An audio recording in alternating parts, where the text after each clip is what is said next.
Raiden.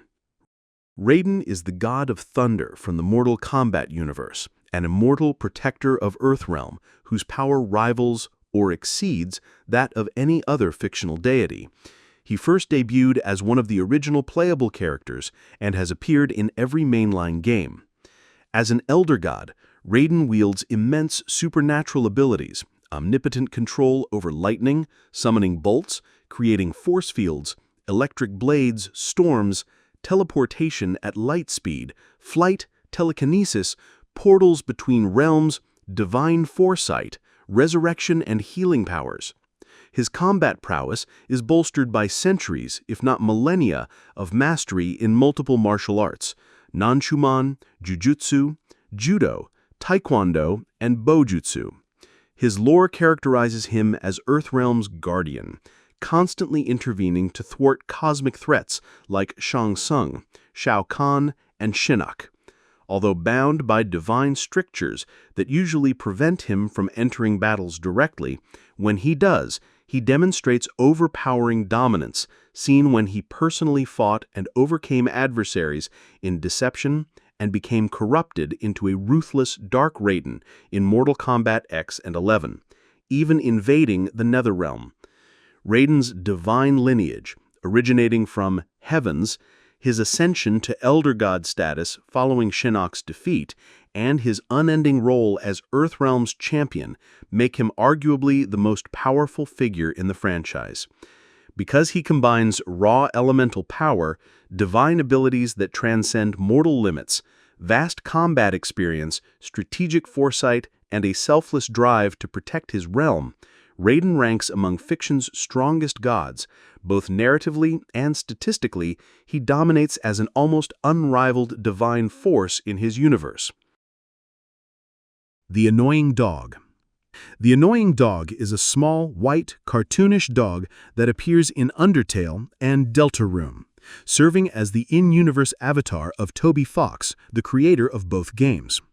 Despite its harmless appearance and comedic role, the Annoying Dog possesses reality-warping powers that make it one of fiction's strongest meta-entities. In Undertale, the dog often appears in unexpected ways, frequently disrupting events or stealing important items like the artifact from the mysterious room, essentially deleting it from the game. It can ignore game mechanics, bypass player expectations, and break the fourth wall. This level of control reflects Toby Fox's omnipotence as the game developer, with the dog acting as a direct manifestation of his will. Its unpredictable nature is symbolic of how the creator can intervene in any part of the game world at any time. In Deltarune, the Annoying Dog is shown to live in a secret dog container and is responsible for major elements of the game's design, including causing delays in development or changes in the in-universe world. Characters like Queen refer to it as the one who wields the code, recognizing its supreme influence. In both games, it is sometimes portrayed as a glitch, yet it always operates beyond the game's normal rules. Essentially, the Annoying Dog is a godlike being whose power lies not in combat but in authorship, coding, and manipulation of the narrative and reality itself. Because it represents the creator, it holds ultimate power over life, death, time, space, and logic within the game universes, making it one of fiction's most powerful entities, despite its comedic role and unassuming design. Amaterasu. Amaterasu is the main protagonist of the video game Okami, developed by Clover Studio and published by Capcom. Based on the Shinto sun goddess, she appears in the form of a white wolf and is also known as the sun goddess or Ami. In the game, Amaterasu is the physical incarnation of the celestial sun goddess who descends to the mortal world to combat darkness and restore nature's balance. She is silent throughout the game and is often accompanied by a tiny artist named Isun who speaks on her behalf. Amaterasu possesses immense divine power drawn from the celestial brush techniques, a magical system allowing her to manipulate reality by painting symbols in the air. These powers include controlling elements like fire, water, wind, and lightning. Her strength is deeply tied to her connection with nature and the faith of the people. The more people believe in her, the stronger she becomes. She can summon the sun to banish darkness instantly, rejuvenate entire landscapes, purify evil beings, and defeat godlike adversaries. Her combat skills are enhanced by divine weapons, and she can use celestial brush powers in real time during battles to freeze enemies, slash them, or rain fire from the sky.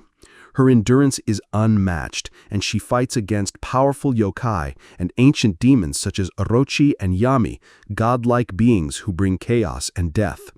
Even after her power is nearly drained, Amaterasu revives and reaches her true form, Shiranui, demonstrating her divine resilience. By the climax of the game, she is worshipped as the embodiment of hope and light, restoring harmony to a corrupted world. Highfather. Highfather, also known as Isaiah, is a powerful cosmic figure in DC Comics and the ruler of New Genesis, one of the twin planets in the Fourth World Saga created by Jack Kirby. As the spiritual and political leader of the new gods of New Genesis, Highfather represents peace, wisdom, and order, in contrast to his rival Darkseid, who rules the war-torn planet Apocalypse. Originally a warrior king, Isaiah underwent a profound transformation after the death of his wife Avia during a brutal war with Apocalypse.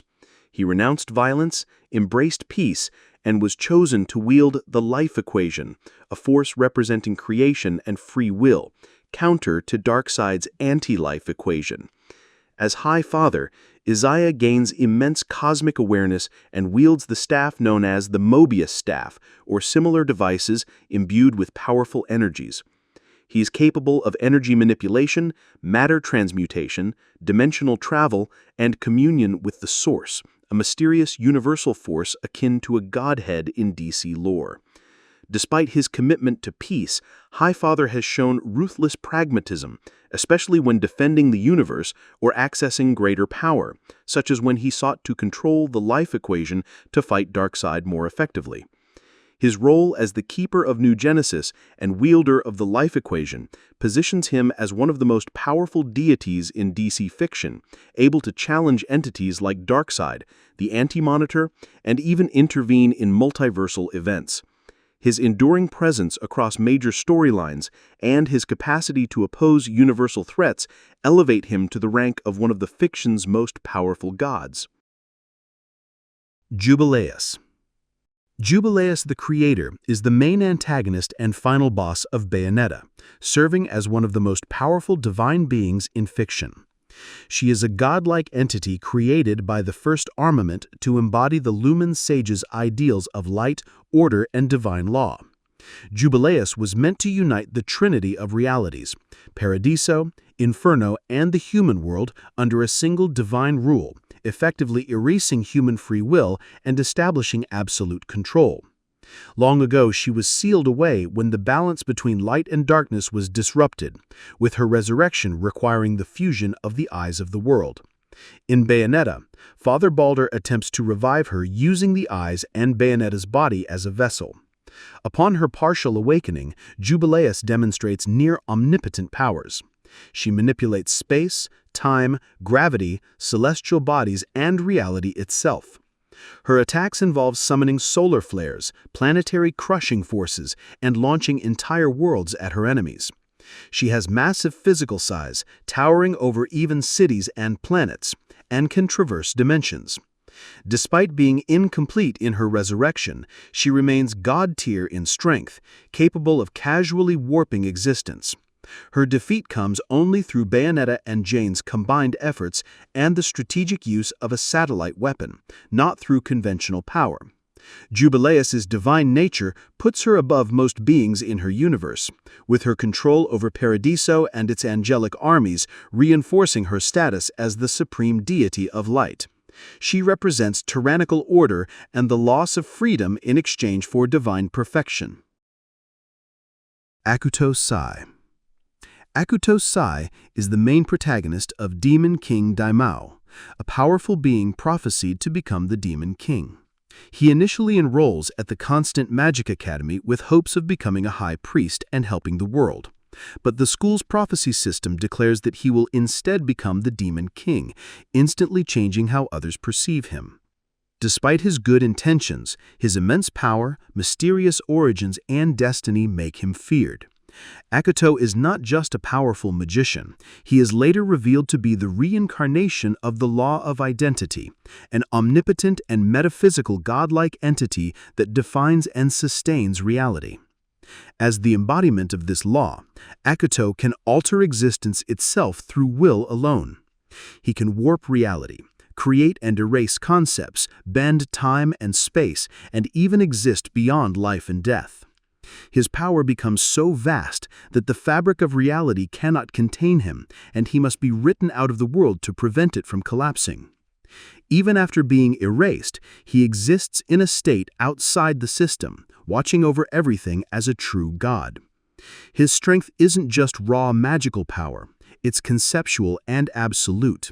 He transcends logic, cause and effect, and can overwrite the very rules of the universe. These abilities place him among fiction's most powerful gods. His evolution from a misunderstood student to a being beyond godhood demonstrates an unparalleled rise in narrative and metaphysical power. Rimuru. Rimuru Tempest, formerly Japanese salaryman Satoru Mikami, is the genderless reincarnated slime who rises to become the Great Demon Lord, ruling the Jura Tempest Federation and forging a bond with the true dragon Veldora. As an ultimate slime, and even classified as a true dragon, his danger rating is catastrophe, hinting at god-tier power levels. His skill set is absurdly broad. The Predator line, evolving into Beelzebub, lets him consume anything and gain powers, effectively granting limitless growth and perfect counter-adaptation. Abilities like mimicry, shape-shifting, regeneration, cloning, and absorption make his body virtually indestructible and endlessly versatile. Great Sage's evolution into CL provides nigh omniscience, instantaneous analysis, and thought acceleration, giving Rimuru strategic foresight bordering on precognition. His magic reserves expand tenfold after his Demon Lord awakening, unlocking elemental, molecular, gravity, and storm manipulation, barrier creation, teleportation, and reality-bending spellcraft, buoyed by ultimate skills that override natural law, meaning only comparable ultimate skills or divine authority can resist him. Add immortality, omnipotence claims, reactive evolution, and the capacity to create or rewrite abilities at will, and Rimuru stands functionally unbeatable. Even adversaries such as nations, dragons, and other demon lords crumble before his single-handed offensives, while subordinates worship him outright as "my lord" or "my god," highlighting his deific status in-universe. Combining boundless power, limitless growth potential, and benevolent yet ruthlessly protective leadership, Rimuru epitomizes the god with ideals and power archetype, securing a reputation among fans as one of fiction's strongest gods. Oshtur. Oshtur is a powerful cosmic entity in Marvel Comics, known as one of the most ancient and potent gods in the Marvel Universe. She is part of the Vishanti, a trio of mystical beings that includes Agamotto and Hoggoth, who serve as patrons of Earth's Sorcerers Supreme. Born in the primordial universe as the sister of Cthon and Set, Oshtur represents pure magic and goodness, in contrast to her brothers who embody chaos and evil. She was the first being to manipulate the raw magical forces of the cosmos, making her a foundational figure in the magical hierarchy of Marvel. After traveling the cosmos in search of wisdom, she encountered the alien god Hoggoth, with whom she later formed the Vishanti. Oshtur is responsible for the creation of Agamotto, a powerful being who became her spiritual son and the first Sorcerer Supreme of Earth. Oshtur rarely intervenes directly in mortal affairs, but grants power to worthy sorcerers, including Doctor Strange, allowing them to call upon her in spells.